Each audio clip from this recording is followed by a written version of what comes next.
everybody. Welcome back to the Rachel and Ryan show. He is so fascinated with our water table. But today we are going to be doing the Dino fossil dig kit from National Geographic. So let's go ahead and see what's inside. Okay, let's see. What side? What's in the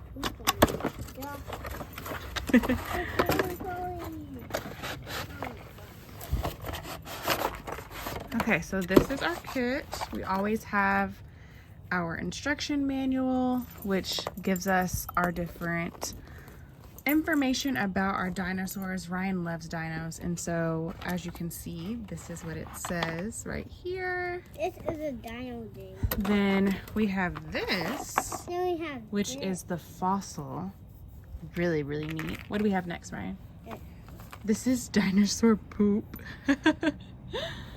Then we have a little baggie to put our fossil in. And we got this. We have a magnifying glasses in here.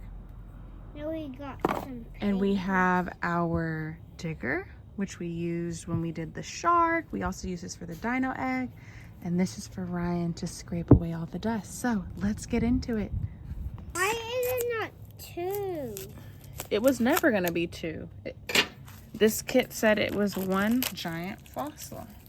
One giant fossil. And you're gonna dig this fossil. This is already dig. Just a little bit. So let's put it in your box, and you're gonna take your tools that they gave us right there, and you're gonna go ahead and start digging.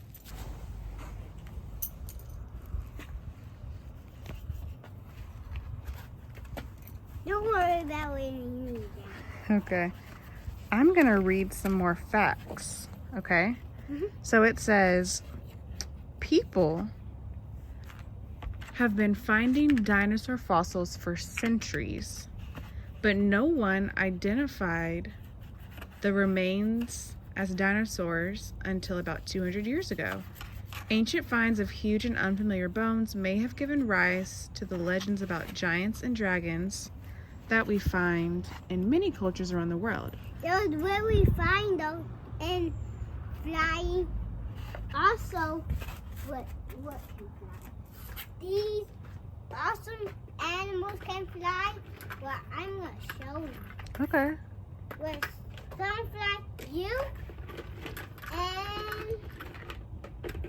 and you.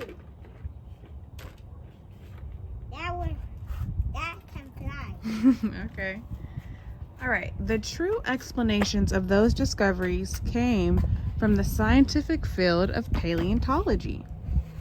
In 1824, British fossil hunters scientifically described and identified Megalosaurus as a new genus, and a year later, Iguanodon was described and named. But it took another 15 years before scientists recognized these enormous creatures as part of a whole new order of extinct animals. That's what you've uncovered so far? This is Okay, so dinosaur fossils in the U.S. The first dinosaur fossils found in North America was discovered in New Jersey in 1787, but it has since been lost. A nearly complete skeleton was excavated in the same state between 1838 and 1858. It was a duck-billed Hadrosaurus, now on display at the Philadelphia Academy of Sciences. When the Transcontinental Railroad was completed in 1869, scientists finally had easy access to the great dinosaur fossil grounds of the West, including huge fossil fields in Wyoming, South Dakota, Colorado, and Montana. That's when dinosaur fossil collecting really began to escalate. All right, so how are fossils formed, Ryan? because What do you think? Because they are dinosaurs. And every time there are dinosaurs, dragons fly.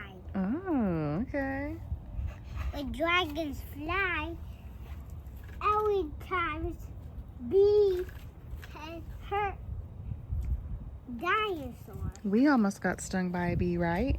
Yeah. More empire. Okay, let's hear about how fossils are formed. Okay, so there are many ways that fossils form, but the fossils of animals' hard body parts like bones, teeth, exoskeletons, and shells are usually made when an animal dies and its body is quickly buried in mud or sand. Over time, more and more layers of sediment cover the remains. Ooh, that was a good dig. Yeah. I need water. To soften it? Mm-hmm. Okay. We'll get some in a little bit. Okay. The soft parts of the animal's skin, organs, and fur quietly rot away, but the hard parts of the animal that do not rapidly decompose become encased in sediment. Some animals die. Gradually, the chemicals in the animal remains change. Water infused with minerals soaks into the hard material and replaces the original chemicals. In some cases, hard material like bone decays after the sediment has hardened into rock, creating a mold of the animal in the empty space in the rock. When minerals seep into the mold and harden, they form a cast, an exact stone replica of the original organism. No matter how it was formed, a fossil is a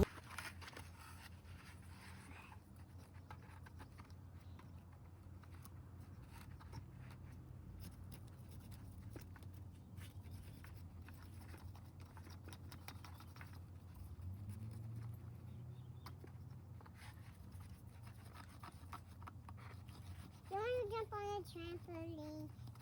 Oh, no worry. Don't want to jump on the trampoline. Do you want to do combo tag? I'm not doing that. Why? Ryan, because you asked for this dino kit. See if that will help it. Make it softer. Softer. Okay. Okay, so we added some water and now we found the fossil. Where's the pink one? You have it right here. Are you looking? Look. Look in the box. Where? I can't. You're not even looking. Y'all, look at that brush right there, y'all. He's not even looking at it. I can't.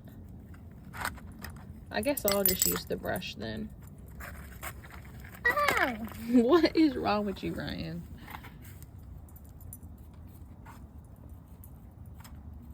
Yeah, we gotta extract that out.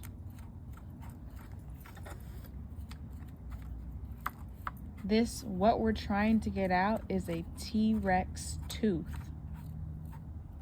So we've got our fossil specimen, and inside of the fossil specimen is the T-Rex tooth. No, I wanted like a triceratops. It is. It's a Triceratops tooth, just like the box. No, it's not. Okay. Very careful in getting it out. I gotta be very careful. And I'll let Ryan get the T-Rex tooth out. And then I'm like, wash it and you wash it off. Wait, wash it off. Stop. Okay. Okay, let me dig it out some more.